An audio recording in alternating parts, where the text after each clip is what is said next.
ابو جریج نے خالد کو باقی کہانی یوں سنائی۔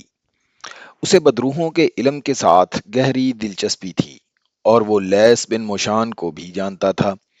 جب اسے پتا چلا کہ یہ یہودی جادوگر وہاں پہنچ گیا ہے تو وہ بھی وہاں اپنے گھوڑے پر سوار ہوا اور وہاں جا پہنچا۔ دو تین بستیوں میں پوچھتا وہ اسی بستی میں جا پہنچا جہاں لیس بن موشان آ کر ٹھہرا تھا۔ ابو جریج، بوڑھے لیس بن موشان نے اٹھ کر بازو پھیلاتے ہوئے کہا، تم یہاں کیسے آ گئے؟ میں یہ سن کر آیا ہوں کہ تم اس بدرو پر قابو پانے کے لیے آئے ہو۔ ابو جریج نے اس سے بغلگیر ہوتے ہوئے کہا، کیا میں نے ٹھیک سنا ہے؟ اس بدرو نے یا وہ جو کچھ بھی ہے دو تین آدمیوں کو چیر پھاڑ ڈالا ہے۔ وہ بدرو نہیں میرے بھائی، لیس بن موشان نے ایسی آواز میں کہا جو ملال اور پریشانی سے دبی ہوئی تھی۔ وہ خدائے یہودا کی سچی نام لیوا ایک جوان عورت ہے۔ اس نے اپنی جوانی، اپنا حسن، اپنی زندگی یہودیت کے نام پر وقف کر رکھی تھی۔ اس کا نام یوحاوا ہے۔ میں نے اسے مکہ میں دو چار مرتبہ دیکھا تھا، ابو جریج نے کہا۔ اس کے کچھ جھوٹے سچے قصے بھی سنے تھے۔ یہ بھی سنا تھا اس نے قریش کے ایک آدمی جرید بن مسیب کو تمہارے پاس بھیجا تھا کہ محمد کو قتل کرنے کے لیے تم اسے تیار کر سکو۔ پھر میں نے یہ بھی سنا تھا کہ تم اور یوحاوا مسلمانوں کے محاصرے سے نکل گئے تھے اور جرید پیچھے رہ گیا تھا۔ اگر یوحاوا زندہ ہے اور وہ بدرو نہیں تو وہ اس حالت تک کس طرح پہنچی؟ اس نے اپنا سب کچھ خدائے یہودا کے نام پر قربان کر رکھا تھا، لیس بن موشان نے کہا۔ لیکن وہ آخری انسان تھی جو وہ آخر انسان تھی، جوان تھی، وہ جذبات کی قربانی نہ دے سکی۔ اس نے جرید کی محبت کو اپنی روح میں اتار لیا تھا۔ جرید پر جتنا اثر میرے خاص عمل کا تھا اتنا ہی یوحاوا کی والہانہ محبت کا تھا۔ میں سمجھ گیا، ابو جریج نے کہا۔ اسے جرید بن مسیب کی موت نے پاگل کر دیا ہے۔ کیا تمہارا عمل اور تمہارا جادو اس عورت پر نہیں چل سکتا تھا؟ لیس بن موشان نے لمبی آ بھری اور بے نور آنکھوں سے ابو جریج کو ٹکٹکی باندھ کر دیکھا اور کچھ دیر چپ رہنے کے بعد کہا، میرا عمل اس پر کیا اثر کرتا؟ وہ مجھے بھی چیرنے پھاڑنے کو مجھ پر ٹوٹ پڑتی تھی۔ میرا عمل اس صورت میں کام کرتا کہ میں اس کی آنکھوں میں آنکھیں ڈال سکتا اور میرا ہاتھ تھوڑی سی دیر کے لیے اس کے ماتھے پر رہتا۔ جہاں تک میں اس علم کو سمجھتا ہوں، ابو جریج نے کہا، وہ پہلے ہی پاگل ہو چکی تھی اور تمہیں اپنا دشمن سمجھنے لگی تھی، اور اسے میرے خلاف دشمنی یہ تھی کہ میں جرید بن اسیب کو مسلمانوں کے رحم و کرم پر چھوڑ آیا تھا۔ لیس بن موشان نے کہا، میں اسے اپنے ساتھ لا سکتا تھا، لیکن وہ اس حد تک میرے طلسماتی عمل کے زیر اثر آ چکا تھا کہ ہم اسے زبردستی لاتے تو شاید مجھے یا یوحاوا کو قتل کر دیتا۔ میں نے اس کے ذہن میں درندگی کا ایسا تاثر پیدا کر دیا تھا کہ وہ قتل و غارت کے سوا کچھ سوچ ہی نہیں سکتا تھا۔ اگر میں ایک درخت کی طرف اشارہ کر کے کہتا کہ یہ ہے محمد، تو وہ تلوار اس درخت کے تنے میں اتار دیتا۔ مجھے یہ توقع بھی تھی کہ یہ پیچھے رہ گیا تو ہو سکتا ہے محمد تک پہنچ جائے اور اسے قتل کر دے، لیکن وہ خود قتل ہو گیا۔ کیا تم اب یوحاوا پر قابو پا سکو گے؟ ابو جریج نے پوچھا۔ مجھے امید ہے کہ میں اسے اپنے اثر میں لے آؤں گا، لیس بن موشان نے جواب دیا۔ کیا تم مجھے اس کام میں شریک کر سکو گے؟ ابو جریج نے پوچھا اور کہا، میں کچھ جاننا چاہتا ہوں، کچھ سیکھنا چاہتا ہوں۔ اگر بڑھاپا تمہیں چلنے دے تو چلے چلو، لیس بن موشان نے کہا۔ میں تھوڑی دیر تک روانہ ہونے والا ہوں۔ یہاں کے کچھ آدمی میرے ساتھ چلنے کو تیار ہو گئے ہیں۔ اور پھر خالد بن ولید، بوڑھے ابو جریج نے اپنے پاس بیٹھے ہوئے خالد کے کندھے پر ہاتھ رکھ کر جذباتی آواز میں کہا، ہم دونوں بوڑھے اونٹوں پر سوار اس پہاڑی علاقے میں پہنچے جہاں کے متعلق بتایا گیا تھا کہ ایک عورت کو دیکھا گیا ہے۔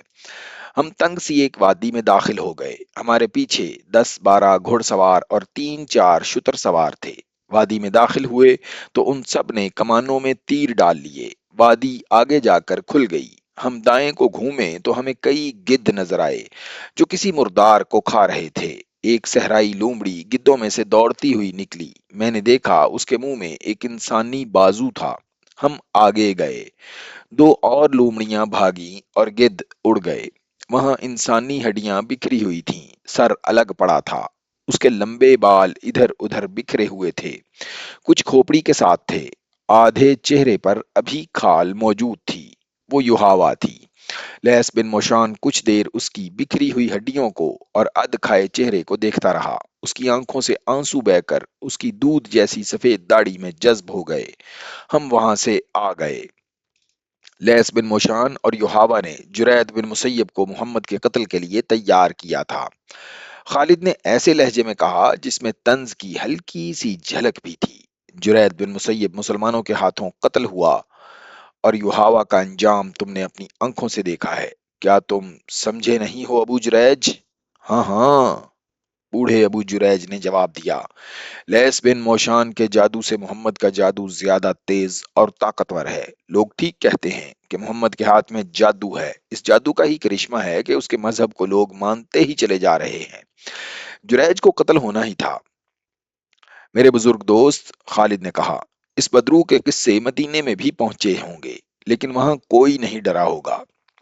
محمد کے پیروکاروں نے تسلیم ہی نہیں کیا ہوگا کہ یہ جن بھوت یا بدرو ہے۔ محمد کے پیروکاروں کو ڈرنے کی کیا ضرورت ہے؟ ابو جریج نے کہا، محمد کے جادو نے مدینے کے گرد حصار کھینچا ہوا ہے۔ محمد کو قتل نہیں کیا جا سکتا۔ وہ احد کی لڑائی میں زخمی ہوا اور زندہ رہا۔ تمہارا اور ہمارا اتنا زیادہ لشکر مدینے کی اینٹ سے اینٹ بجانے گیا تو ایسی آندھی آئی کہ ہمارا لشکر تتر بتر ہو کر بھاگا۔ میدان جنگ میں محمد کے سامنے جو بھی گیا اس کا دماغ جواب دے گیا۔ کیا تم جانتے ہو کہ محمد کے قتل کی ایک اور کوشش ناکام ہو چکی ہے؟ صلی اللہ علیہ وسلم۔ سنا تھا، خالد نے کہا، پوری بات کا علم نہیں۔ یہ خیبر کا واقعہ ہے۔ ابو جریج نے کہا، مسلمانوں نے خیبر کے یہودیوں پر چڑھائی کی تو یہودی ایک دن بھی مقابلے میں جم نہ سکے۔ فریب کار قوم میدان میں نہیں لڑ سکتی۔ خالد نے کہا، یہودی پیٹھ پر وار کیا کرتے ہیں، اور وہ انہوں نے خیبر میں کیا۔